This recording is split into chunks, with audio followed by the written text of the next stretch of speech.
Iglesia Cristo Vive se complace en darles la bienvenida a este conversatorio con los jóvenes de los últimos tiempos y las revelaciones del porvenir, para tratar lo más resaltante de temas de la profecía bíblica, en este caso las 70 semanas de Daniel. En estos tiempos de pandemia, de guerras y todas las manifestaciones de la tierra, es necesario que hoy en día la juventud esté entendida en las cosas que están ocurriendo a nivel mundial. Y la Biblia, la palabra de Dios, tiene las respuestas a eso. En Proverbios 29:18 dice: sin profecía el pueblo se desenfrena. Como vemos, es necesario conocer la palabra de Dios. Pero ¿qué parte de esta profecía se ha cumplido? ¿Será que estamos viviendo el tiempo de la tribulación? ¿Cuáles son los propósitos de esta profecía? Todo esto y mucho más en este conversatorio con Ángel, con Alejandra, con Daniel, con Viviana, con José, con Milaini, con Hilary, Yaribel y Carlos. Con ustedes, los jóvenes de los últimos tiempos. Amén. Y como lo dice la palabra de Dios en Proverbios 29:18, sin profecía el pueblo se desenfrena. Por eso es importante que estudiemos, analicemos, que leamos las escrituras, las profecías que Dios ha puesto a través de su palabra. Y en este tema de las 70 semanas de Daniel, podemos verlo en Daniel capítulo 9, en el que Daniel estaba estudiando y leyendo las escrituras y se dio cuenta de que faltaba poco para que se cumpliesen los 70 años de desolación que tenía que pagar el pueblo de Israel. Por eso Daniel empezó a orar para el perdón de sus pecados, pero también para el perdón del pecado del pueblo. Y podemos leer en el versículo 20 de Daniel 9 que dice: aún estaba hablando y orando y confesando mi pecado y el pecado de mi pueblo Israel, y derramaba mi ruego delante de Jehová mi Dios por el monte santo de mi Dios. Aquí podemos ver, como les acabo de decir, que Daniel estaba orando por los pecados de él y del pueblo. Aún estaba hablando en oración cuando el varón Gabriel, a quien había visto en visión al principio, volando con presteza, vino a mí como a la hora del sacrificio de la tarde. Es decir, con presteza, que el ángel Gabriel venía apurado, tenía prisa para decirle algo a Daniel, y vino a la hora del sacrificio de la tarde, que es aproximadamente a las 3 de la tarde. Dice en el versículo 22, y me hizo entender y habló conmigo diciendo: Daniel, ahora he salido para darte sabiduría y entendimiento. Al principio de tu ruego fue dada la orden y yo he venido para enseñártela porque tú eres muy amado. Entiende pues la orden y entiende la visión. Podemos ver que en el versículo 22 nos hace entender que esta profecía, que las profecías que están en la palabra de Dios es para darnos sabiduría y entendimiento. Y en este caso, las 70 semanas de Daniel, esta gran profecía, es para cumplir un gran propósito en nosotros y en toda la humanidad. También quería agregar que es necesario comprender lo que fue el cautiverio del pueblo judío en Babilonia para poder entender por qué el profeta Daniel estaba clamando en oración por su pueblo. El pueblo judío fue exiliado a Babilonia inmediatamente después de la toma de Jerusalén y la destrucción del templo por Nabucodonosor. Y leemos esto en Segunda de Reyes 24:10. En aquel tiempo subieron contra Jerusalén los siervos de Nabucodonosor, rey de Babilonia, y la ciudad fue sitiada.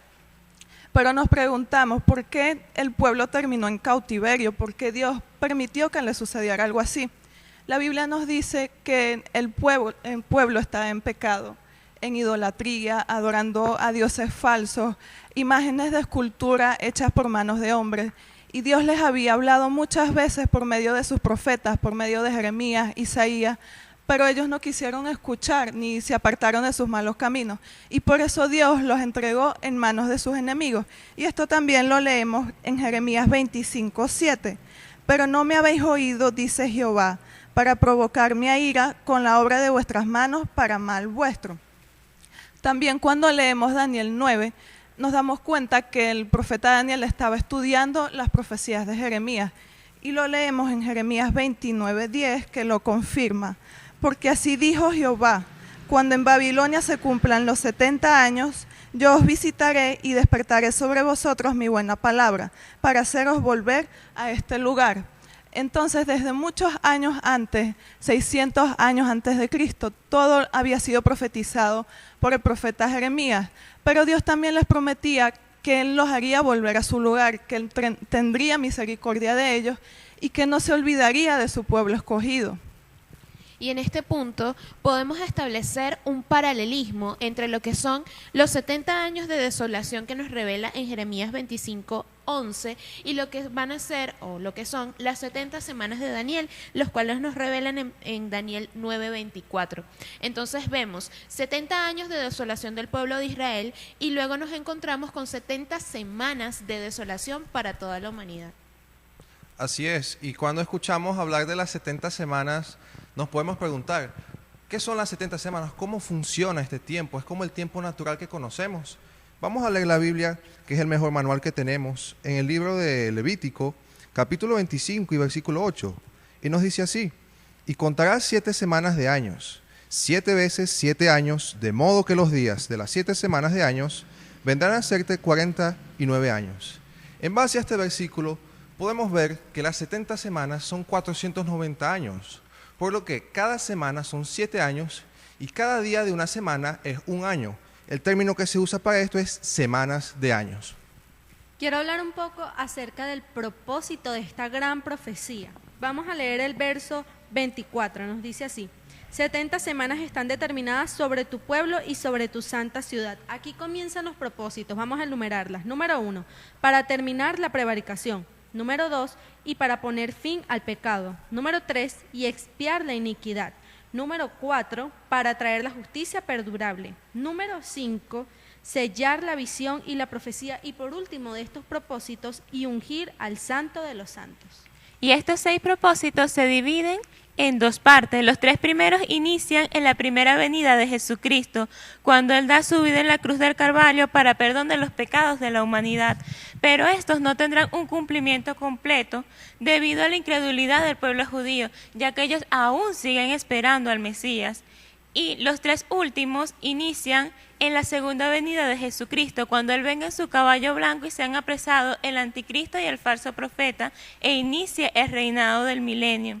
En ese momento tendrán un cumplimiento completo de los 6 propósitos, ya que no habrá más pecado en la humanidad, sino que reinará la justicia de Cristo, como está escrito en Jeremías 23, 5 al 6. He aquí vienen días, dice Jehová, en que levantaré a David renuevo justo, y reinará como rey, el cual será dichoso y hará juicio y justicia en la tierra. En sus días será salvo Judá, e Israel habitará confiado. Y este será su nombre con el cual le llamarán Jehová, justicia nuestra.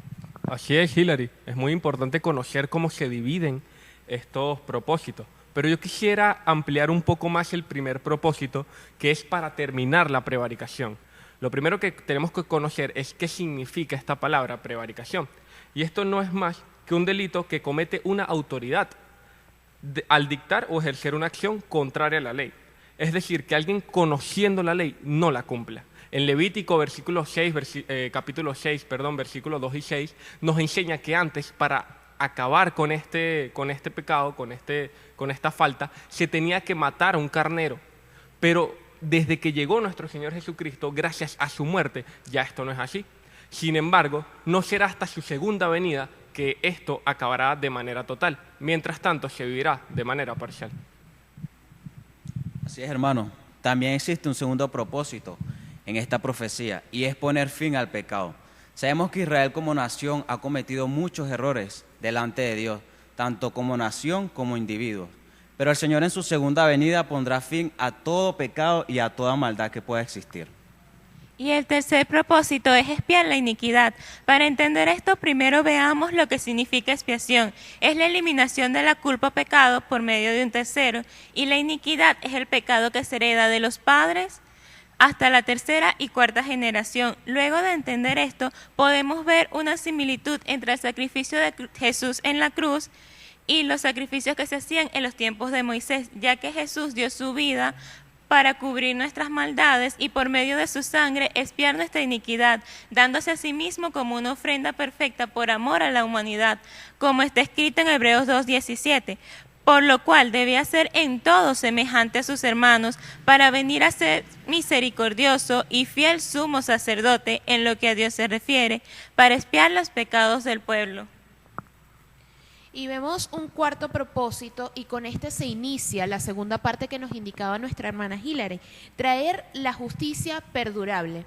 Para comprobar lo que nos decía Hilary, podríamos preguntarnos, ¿existe este tipo de justicia hoy día? Pues la respuesta es no, porque la justicia perdurable quiere decir que dura para siempre. Entonces, ¿cuándo se establecerá esta justicia perdurable? Lo podemos leer en el libro de Apocalipsis capítulo 20, versículo 4, donde dice en su última parte: y vinieron y reinaron con Cristo 1000 años. Quiere decir que la justicia perdurable se va a establecer cuando venga nuestro Señor Jesucristo a la tierra a reinar por 1000 años.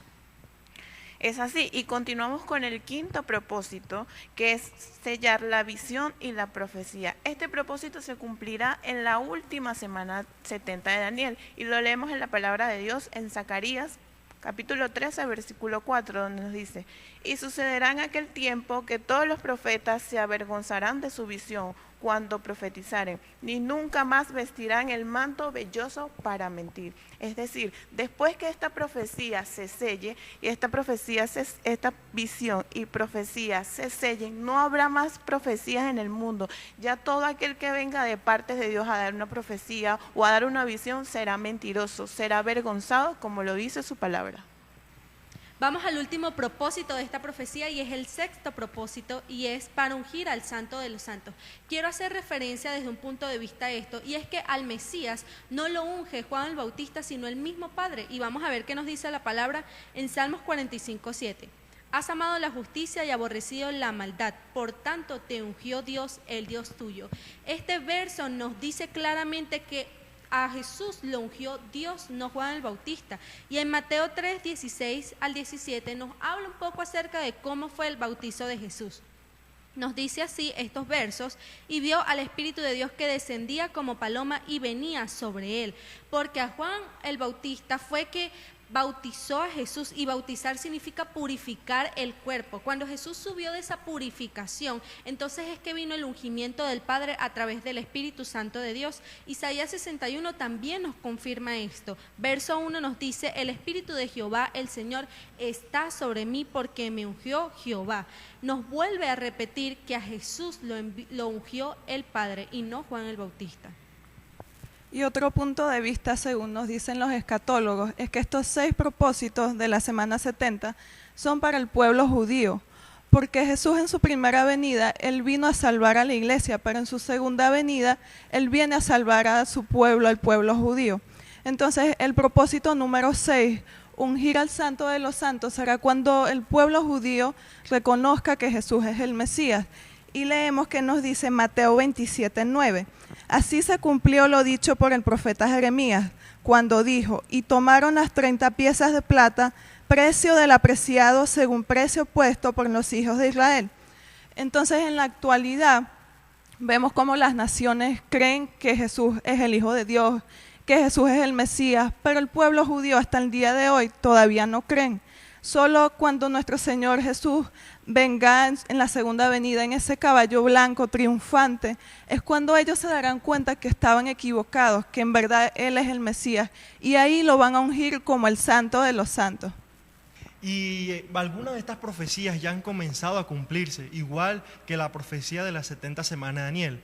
Para esto podemos ir a la palabra de Dios en Daniel capítulo 9, versículo 25, donde nos dice: sabe pues y entiende que desde la salida de la orden para restaurar y edificar a Jerusalén hasta el Mesías príncipe. Aquí nos está hablando de 2 acontecimientos: la restauración de los muros de Jerusalén y el Mesías príncipe. Continuamos leyendo: habrá 7 semanas y 62 semanas. Es decir, que la restauración de los muros de Jerusalén va a ser en 7 semanas, que con lo que nos enseñó nuestro hermano Daniel, esas 7 semanas están conformadas por 49 años. Y el Mesías príncipe nos dicen 62 semanas, es decir, 434 años. Pero me gustaría que mis hermanos nos aclararan y nos dieran un poco más a detalle qué pasaron en estas semanas. Así es, en ese versículo también 25 nos habla de un decreto que se hizo.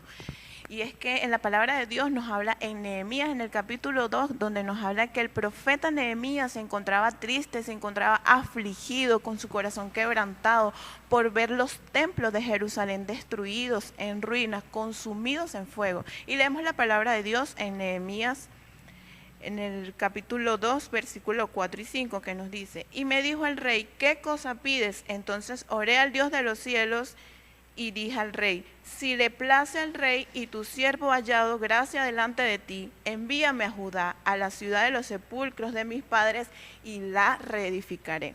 El rey Artajerjes, al ver al profeta Nehemías triste, desolado, afligido, le dice que le pida lo que él quisiera. Y el profeta Nehemías le pide reconstruir los templos de Jerusalén. Y es en ese momento donde sale donde el rey Artajerjes da el decreto de la reedificación de la ciudad de Jerusalén. Y es a partir de ese momento donde empiezan las primeras 7 semanas de las 70 semanas de Daniel. Así es, las primeras 7 semanas inician con esta orden para restaurar Israel y tienen una duración de 49 años, duran hasta la restauración total. Luego de esta restauración total pasan las siguientes 62 semanas, que equivalen a 434 años, para un total de 483 años y 69 semanas. Y la última semana, que tiene una duración de 7 años, se divide en 2 partes. La primera mitad, la tribulación, y la segunda mitad, la gran tribulación. Ahora nos hacemos la siguiente pregunta. ¿Por qué el pueblo anhelaba tanto la reconstrucción de Jerusalén? Y es que el pueblo se encontraba cautivo en Babilonia, bien lo mencionaba Viviana. Esto había hecho que ellos se sintieran muy tristes. Si nosotros leemos el Salmo 137, entenderemos cuál era su principal anhelo. Junto a los ríos de Babilonia nos sentábamos y llorábamos, acordándonos de Sión. Sobre los sauces, en medio de ella, colgábamos nuestras liras. Los que allá nos habían llevado cautivos nos pedían cantares. Los que nos habían hecho llorar nos pedían alegría, diciendo: cantadnos alguno de los cánticos de Sión. Y ellos respondieron: ¿cómo cantaremos las canciones de Jehová en tierra de extraños? El pueblo anhelaba regresar a su ciudad para adorar a Dios y también a la tierra que Dios les había destinado. Sigamos estudiando Daniel 9, el verso 25. En la parte final nos dice que la plaza y el muro se reconstruyó en tiempos angustiosos. Y Nehemías capítulo 4 del verso 16 en adelante nos dice el porqué. Y es que en aquel entonces, cuando se estaban levantando Jerusalén, habían enemigos que querían venir en contra de la obra. Por eso es que la palabra nos enseña que en una mano trabajaban, pero con la otra tenían la espada, porque no podían descuidar la obra, porque si no venían los enemigos a destruirla. No solo podían centrarse en pelear contra los enemigos, porque entonces ¿quién iba a reconstruir Jerusalén? Y no podían solo centrarse en reconstruir Jerusalén, porque entonces ¿quién iba a pelear contra los enemigos? El verso 20 nos dice: en el lugar donde oyeréis el sonido de la trompeta, reunidos allí con nosotros. La trompeta era un sonido de alarma, de que todos tenían que ir ahí a pelear, porque nos dice, siguiente, el versículo 20, nos dice: nuestro Dios peleará por nosotros. Ellos estaban confiados que cuando los enemigos vinieran a atacar, Dios pelearía por ellos. Amén. Y nuestra hermana Alejandra mencionó una palabra, una frase que es tiempos angustiosos, lo dice en el versículo 25. Y con esto surge una pregunta que es: actualmente estamos viviendo tiempos angustiosos. ¿Se pueden comparar esos tiempos angustiosos a lo que vivimos hoy en día? Y es así. La Biblia nos dice en el libro de Mateo, capítulo 24, versículo 7, que se levantará nación contra nación, reino contra reino. Estamos viendo cómo una nación se levanta contra otra por intereses económicos, por intereses políticos. Ese mismo versículo nos dice que habrá pestes. Hemos visto cómo en los últimos años, desde el año 2020, el mundo ha vivido una peste terrible que es el virus del COVID. Ese versículo también nos dice que habrá hambre. Todo esto es una señal de que estamos viviendo tiempos angustiosos. Estos son señales de los últimos tiempos. Y muchos de nosotros pensaríamos, bueno, ya que estamos viviendo tiempos angustiosos, más personas están yendo a las iglesias. Y no, la Biblia dice que en estos tiempos la maldad aumentará y el amor de muchos se enfriará. Y es lo que estamos viendo, que cuando más personas deberían ir a las iglesias, más personas deberían buscar de Cristo, alabar a Dios, es cuando menos personas están buscando, menos personas están alabando, y es cuando las iglesias más vacías están. Y es impresionante que a pesar de todo lo que está aconteciendo, la gente no quiere buscar de Dios. Así es. Pero Jesús vino a cumplir una poderosa misión. Podemos ver en Mateo 1:21 que dice: y dará a luz un hijo y llamarás su nombre Jesús, porque Él salvará a su pueblo de sus pecados. Y esa es la maravillosa misión que vino a hacer Jesús aquí en la tierra, a salvarnos a todos nosotros de nuestros pecados. Así es, Junior, una poderosa misión. Hay que resaltar cuál fue el ministerio de Jesús aquí en la tierra, y es que fue la expiación. ¿Pero qué es la expiación? La expiación es padecer el castigo por un pecador. Es decir, ese pecador arrepentido pueda reconciliarse con el Señor a través de ese castigo que padeció nuestro Señor Jesucristo. La palabra en Isaías 53 nos dice, versículo 5, pero Él fue herido por nuestras transgresiones, molido por nuestros pecados. El castigo que nos trajo paz fue sobre Él, y por sus heridas fuimos nosotros sanados. Jesucristo fue la única persona capaz de llevar a cabo la expiación. Gracias a su expiación por toda la humanidad, todas las personas que resuciten y hayan obedecido el Evangelio podrán recibir el don de la vida eterna. Carlos, yo quisiera hacer una acotación a eso que estás hablando del ministerio de Jesús, porque la palabra nos enseña en Juan 21, el último versículo nos dice: y hay también otras muchas cosas que hizo Jesús, las cuales si se escribieran una por una, pienso que ni aún en el mundo cabrían los libros que se habrían de escribir. Amén. Y lo que sucede es que Jesús hizo tantas cosas en su ministerio, hizo muchos milagros y sanidades, y eso es importante destacarlo. Amén, Ale. Y algo muy importante también que hay que destacar es cómo realizó tantas obras en tan poco tiempo. O sea, eso es algo impresionante, porque recordemos que Jesús vive en nosotros hasta hoy en día, pero en carne y hueso estuvo hasta los 33 años. En tan poco tiempo realizó muchas obras. Y una de las hazañas más particulares, que fue la que más resalta en esto, es cómo Él se sacrificó por nosotros. Pero esto ya está escrito, esto ya estaba profetizado en Daniel 26, que nos dice que después de las 62 semanas se quitará la vida del Mesías, mas no por sí. Quiero dejar este versículo hasta aquí para dividirlo en dos partes. ¿Qué significa mas no por sí? En Juan, versículo 19, capítulo 6, nos dice que cuando lo vieron los principales sacerdotes y los alguaciles, dieron voces diciendo: crucificadle, crucificadle. Pero Pilato, ¿qué les dijo? Tomadle vosotros y crucificadle, porque yo no hallo delito en él. Aquí vemos cómo la muerte sufrida por Jesús no fue por un delito que él haya cometido, sino que fue por cada uno de nuestros pecados. Fue por nosotros que se crucificó. Y la segunda parte de este versículo nos muestra cómo a través de la historia se cumple esta profecía en la que él habla, e incluso la misma profecía que dejó Jesús en Mateo 24:2 se cumple, cómo se derriba lo que es el pueblo de Israel. Pero lo más importante de todo esto que hay que resaltar es que cada una de estas profecías, cada uno de estos decretos, cada una de estas cosas fueron dadas después de la muerte de Jesús. Y José, a lo mejor muchas de las personas que nos ven se preguntarán, entonces si no encontraron en Jesús pecado, ¿por qué querían matar a Jesús? Y esto lo podemos ver en el libro de Juan, capítulo 8, versículo 41 en su parte A, donde Jesús le dice a los fariseos: vosotros hacéis las obras de vuestro padre. ¿Quién es el príncipe de esta tierra? Pues Satanás. Entonces él es el padre de esas personas que querían matar a Jesucristo, no ellos sabiendo que a través de esa muerte había un propósito. ¿Y cuál será ese propósito?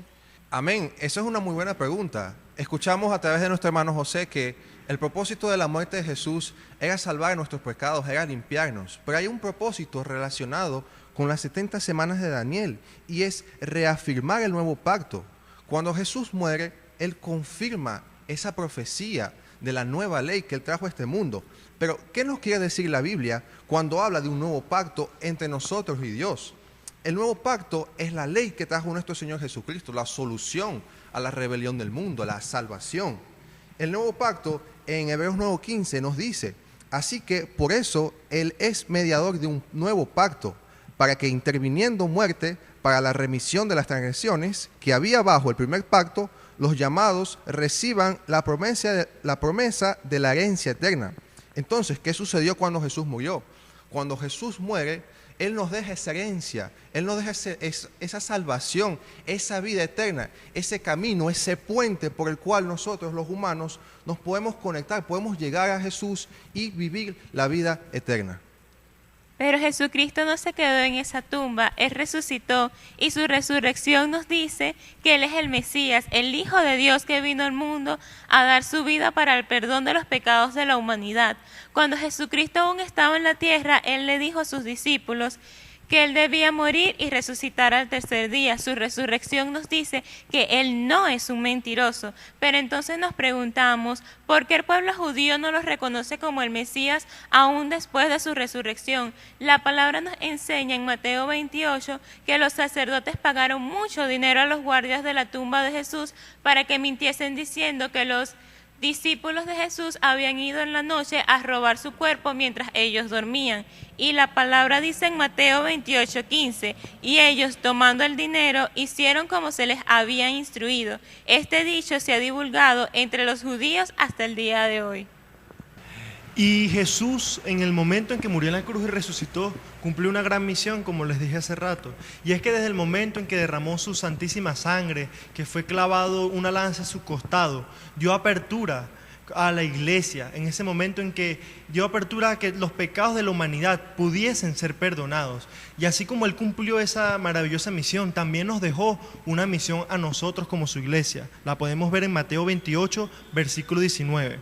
Por tanto, id y haced discípulos a todas las naciones, bautizándolos en el nombre del Padre y del Hijo y del Espíritu Santo, enseñándoles que guarden todas las cosas que os he mandado. Y he aquí, yo estoy con vosotros todos los días hasta el fin del mundo. Amén. Y esta es la maravillosa misión que tenemos que hacer nosotros aquí en la tierra, como discípulos de Jesús, predicar el Evangelio para que pueda ser conocido en todos los rincones de la tierra. Quisiera hacer una comparación paralela con Adán y lo que fue la muerte de Jesús, como Ángel lo menciona. Cuando Adán es dormido por Dios, Dios le abre su costado para sacar su costilla y de ahí hacer a Eva, formar a Eva. Cuando Jesús muere en la cruz por cada uno de nosotros, se le entierra en su costado una lanza y de él sale agua y sangre y de ahí se forma la iglesia. Y vamos a ver qué nos dice Efesios 5, 26 y 27 para reafirmar lo que acabo de decir. Para santificarla, habiéndola purificado en el lavamiento del agua por la palabra, a fin de presentársela a sí mismo, una iglesia gloriosa, que no tuviese mancha ni arruga ni cosa semejante, sino que fuese santa y sin mancha. El primer Adán vemos que es el terrenal y podemos ver en esta comparación paralela que el segundo se ve como el Mesías. Y la primera Eva fue la terrenal, la que nuestro Dios formó, y la segunda es la iglesia de Jesucristo, su novia.